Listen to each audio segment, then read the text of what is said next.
Hola Vivers, soy Alberto, vuestro profesor de ciencias, y hoy estamos de nuevo en un vídeo para poder explicar un examen. En este caso vamos a ver el examen de la prueba de las pruebas libres de graduado en ESO, justo de la convocatoria de marzo de 2023.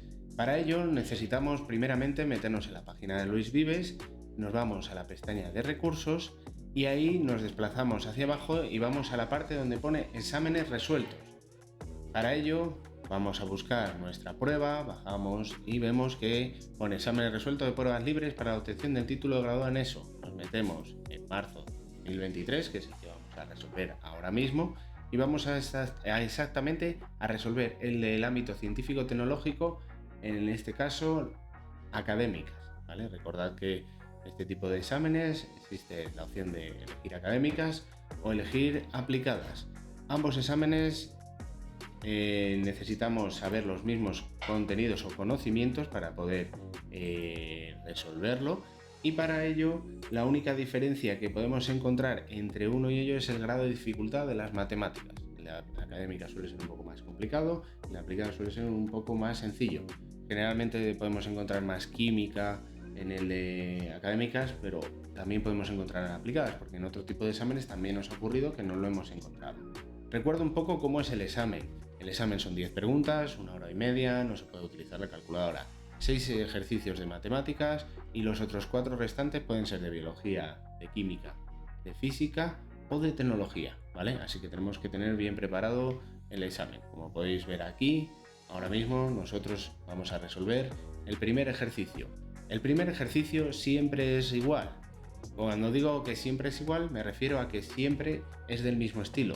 Siempre vamos a tener un ejercicio que vamos a trabajar las operaciones combinadas, ya sea racionales, fraccionarias, de números enteros, números naturales, potencias, raíces, todo eso lo vamos a trabajar. Bueno, más bien nos va a entrar, y en el primer ejercicio es lo que nos puede entrar. Para el primer ejercicio lo que vamos a ver es que tenemos dos operaciones, el apartado A, que es de potencias, y el apartado B, que es una operación de números decimales combinada con números racionales. Vamos con la primera. En el apartado A tenemos una fracción donde vamos a encontrar unas potencias que están elevadas a unos exponentes. Lo que tenemos que hacer previamente es reducir al número primo más pequeño, es decir, vamos a factorizar los números compuestos, 9, el 4 y el 25, y ahí tenéis la descomposición. Aplicamos las propiedades de las potencias y nos queda tal que así. Ahora lo que hacemos es calcular de forma independiente la división, porque en la división recordad que se restan los exponentes, y para el 2 tenemos 2 elevado a 2, 5 elevado a 32 entre 5 elevado a 32 es 0, y tenemos por último el del 3 que nos queda al 3 elevado a menos 2. No lo volvemos a organizar, como podéis ver aquí, y podemos dar nuestro resultado. Podemos dejarlo como aparece aquí 4 partido a 9, o podemos dejarlo 2 elevado a 2 partido a 3 elevado a 2. ¿Por qué os digo esto? Porque muchas veces nos puede quedar 5 elevado a 30 y no podemos hacer esa operación, porque primeramente vamos a tardar mucho y segundo no tenemos calculadora, ¿vale? Vamos con el apartado B, operaciones de fracciones y decimales. Lo primero que hacemos es, tenemos aquí una división, la colocamos de una forma que nos sea sencilla, un medio entre 3. Multiplicamos cruz, porque las fracciones recordad que se multiplican en cruz, y a continuación hacemos la multiplicación y el número decimal lo transformamos a número fraccionario. Recordad, fracción generatriz, una parte que se ve en el temario de el graduado en ESO, ¿vale? Por último, una vez que tenemos ya hechas las multiplicaciones, he simplificado y he multiplicado mis fracciones, nos queda tal que una suma y una resta, hallamos el mínimo como un múltiplo y nos quedaría un sexto. Como podéis ver, un medio menos un medio se nos quita, entonces es mucho más sencillo, ¿vale? En el siguiente ejercicio tenemos dos problemas. En este caso, problemas de dinero, de aumentos y disminuciones porcentuales. El primer apartado, el apartado A, trata de un problema en el que invertimos un cierto dinero y que al final de ese año la empresa había aumentado un 20% el valor de su empresa, etc. ¿Qué tenemos que hacer? Partiendo el dinero que teníamos, que estaba valorada esa empresa primeramente, aplicarles un incremento porcentual. Podemos hacerlo con la formulita 1 más el porcentaje o, como aparece aquí, tengo mi valor y tengo aquí el 0,2 que se refiere al 20% de ese valor. Luego lo que hago es sumarlo y ahora tendría el valor de esa empresa en el año 2022. Muy sencillo, pero tenemos que tenerlo muy claro, tanto la opción que aparece aquí como la opción de incrementos y disminuciones porcentuales. Una fórmula muy sencilla. El apartado B, aquí sí tenemos una inversión en unas ciertas acciones. En una empresa gasta 25.000 euros en 25 acciones y luego obtiene 10 euros en dividendos por cada acción. Y nos están pidiendo el dinero que, por así decirlo, ha recuperado, ¿vale? Por lo tanto es una proporción. Y la proporción la vamos a trabajar en porcentaje porque nos dice en porcentaje, ¿vale? Bien, lo tenéis ahí, os tenga el porcentaje. Si de 25.000 euros que hemos invertido en acciones hemos recuperado 250 euros, de 100, que es el 100% que habíamos empleado para estas acciones, X es lo que hemos recuperado. Operación, hemos recuperado un 1%. Bien, un problema sencillo, pero que tenemos que tener muy claro, proporciones y sobre todo cálculo. Tenemos que tener muy buena destreza a la hora de calcular, por eso intentemos practicar mucho sin calculadora. Vamos a por el siguiente. El siguiente nos habla de que en un laboratorio biológico se observa un cultivo bacteriano, etc. Nos dan una tabla, ¿vale? Esa tabla nos dice que en ciertas horas las bacterias han ido incrementándose, ¿vale? Y nos dan una pista. Afortunadamente en el examen de la ESO algunas veces nos dan estas pistas que nos van a ayudar mucho, ¿vale? Y nos dicen, de acuerdo con el enunciado de la tabla, calcule el número de bacterias a las 2, es decir, siguiente hora, suponiendo que es el quinto término de esta progresión geométrica. Ya nos han dado la pista. Me escribo mis formulitas de progresión geométrica, ¿vale? Hago la fórmula y sustituyo, ¿vale? ¿Qué hemos hecho? Ahí podéis ver que hallamos primero la razón. Lo que va ocurriendo es que cada hora se va duplicando. Por lo tanto, si en el último teníamos 1,6 por 10 elevado a 5 bacterias, para saber el de las dos es sencillo, simplemente tenemos que duplicar esa cantidad y tendríamos 3,2 por 10 elevado a 5 bacterias. Bien, en el apartado B ahora sí que nos pide la fórmula. Aquí, como podéis ver, la formulita es A sub n es igual a A sub 1 por R elevado a n menos 1. Me diréis, Alberto, ¿y dónde está A sub 1 si A sub 1 son 2 por 10 elevado a 4? ¿Qué pasa? Que hemos trabajado propiedades de las potencias y el menos 1 que tendría que haber aquí se nos han anulado con el 2 por lo tanto nos quedaría de esta forma. Recordad que podéis descargaros este examen, revisarlo tranquilamente, podéis preguntarnos dudas en los comentarios, así que no os preocupéis, sabréis hacerlo perfectamente cuando os pongáis a ello. Cuarto, nos están hablando ahora de un ejercicio de volúmenes. Nos hacen una representación de un volumen de un cuarto baño, en este caso un inodoro, y nos dice que se introduce una botella de 1,5 litros para reducir el agua, es decir, para no gastar tanto. Pequeñas ñapitas que se suelen hacer para no consumir tanta agua en los inodoros. Bien, y nos están diciendo que cuánto agua entra ahora, ¿vale? Lo primero que voy a hacer es, con las dimensiones que tengo de ese inodoro, calcular el volumen total que entraría, en este caso en litros. Como está todo en centímetros, lo que voy a hacer es pasarlo a metros y luego pasarlo a decímetros, o también puedo pasarlo directamente a decímetros y hallaría el resultado en litros, ¿vale? Aquí tenemos que en litros serían 24 litros, ¿vale? 24 litros de agua entra en este inodoro, pero como la botella ocupa 1,5 litros, lo que hago a continuación es la diferencia. Por lo tanto, solo entrarían 22,5 litros, estaríamos ahorrando 1,5 litros de agua. Siguiente ejercicio, llegamos a la mitad del examen.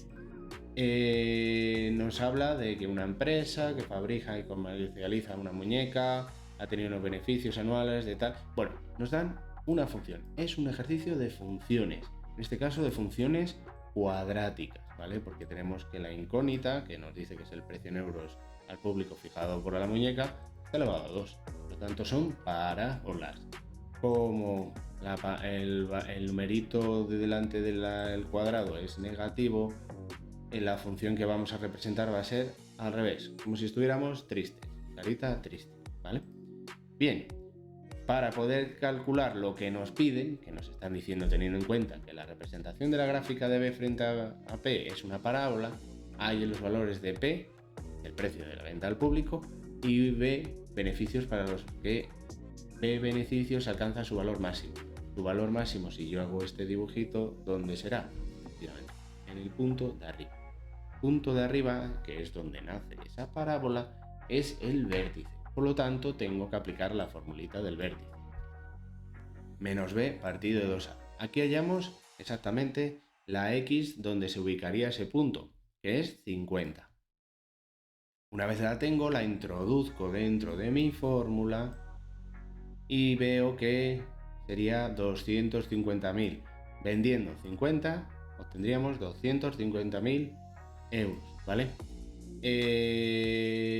Muy sencillo, pero tenemos que tener muy claro lo del punto máximo, ¿vale? Bien, se lanzan 2 dados de 6 caras, es decir, el ejercicio 6 trata de probabilidad. Casi siempre entra probabilidad o estadística, o algunas veces de forma conjunta, ¿vale? Y nos dice un dado de 6 caras numeradas del 1 al 6. Ahí en las siguientes probabilidades. Apartado A. Probabilidad de que la suma de los puntos sea 7, ¿vale? Para esto yo os recomiendo haceros una tablita para poder ver cuántos valores puedo obtener tirando 2 dados a la vez y qué resultados hay de la suma. Me apuntaría la suma de todo. 1 más 1, 2, 1 más 2, 3, 1, así, para ver cuántos hay.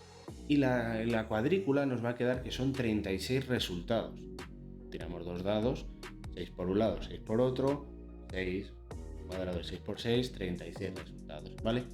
Pues sabemos, viendo esa pequeña tablita de ayuda, que que para que sumamos 7, la única opción son 6 posibles, ¿vale? ¿6 posibles de cuánto? 36. Simplificamos y la probabilidad es de un sexto. Bien, en este caso dice probabilidad de que la suma de los puntos sea un número par. Volvemos a utilizar esa tablita con la suma de los numeritos, ¿vale? Como os he comentado, y me voy contando cuántos dan un número par. Y me doy cuenta que son 18. ¿18 de cuántos? De 36. Es decir, simplifico un medio. Y ya el apartado C dice probabilidad de que la suma de los puntos sea al menos 2 puntos.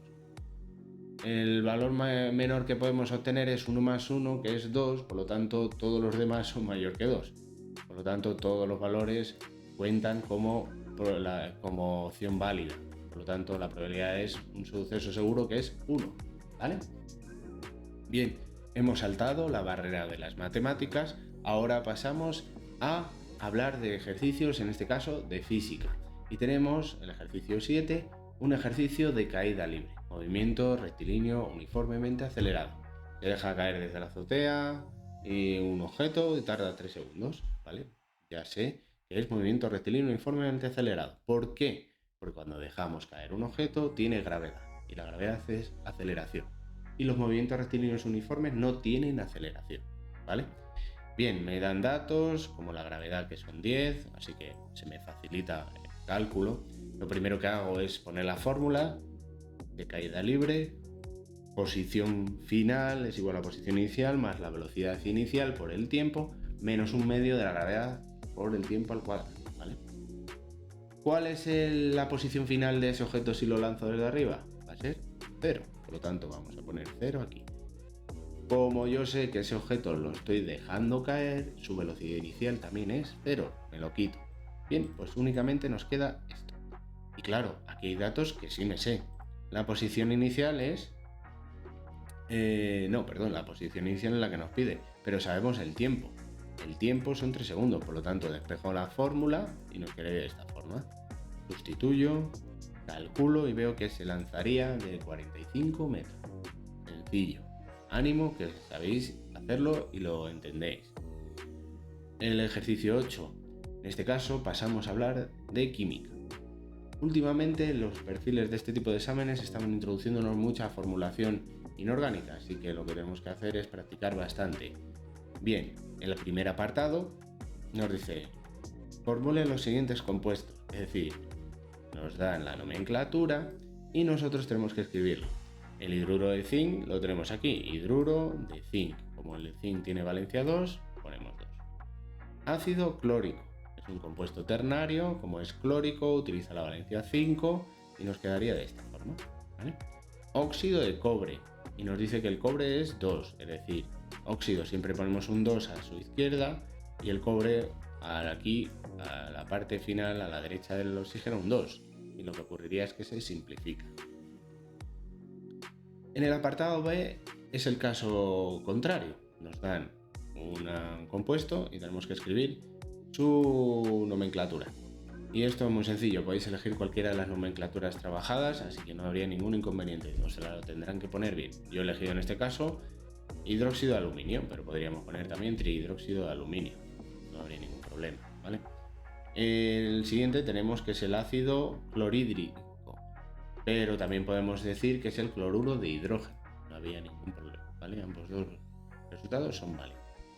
Y ya pasamos al siguiente, que estamos hablando de biología. Estamos ya a puntito de acabar el examen. El ejercicio 9, en este caso, lo que nos piden es que ubiquemos o demos nombre a cada una de las partes que se nos marcan. Entonces, como tengo aquí que es el sistema respiratorio, me tengo que aprender todas sus partes. Pues me tengo que ir viendo cuál coincide con la 1, la 2... y las voy a ir escribiendo. Este tipo de ejercicio es muy común en la ESO, nos ponen un aparato o un sistema y tenemos que indicar las partes. Ponemos y ya está, ¿vale? Y por último, la parte de geología, en este caso, dentro de biología hay biología y geología, así que tenemos una parte de geología. En este caso es de las capas de la Tierra, en este caso de todas las estructuras de la capa de la Tierra, del interior de la Tierra. Y nos dice que ubiquemos cada uno de estos, la corteza, litosfera, manto, núcleo externo, núcleo, con la definición que le corresponde. Pues aquí vamos asignándolo, puede ser continental oceánica, la corteza, única capa que se encuentra fundida, el núcleo externo, su límite inferior es la discontinuidad de Gutenberg, el manto, está compuesto por hierro y níquel, el núcleo interno o el núcleo se encuentra fragmentada en placas, en este caso la litosfera, ¿vale? Y con esto es todo, hemos acabado la resolución del ejercicio de marzo de 2023, en este caso de la prueba libre de graduado en ESO, el apartado de académicas. Así que nos vemos en el próximo vídeo y espero que resolváis todas vuestras dudas en nuestros comentarios. Saludos, Vivers, hasta luego.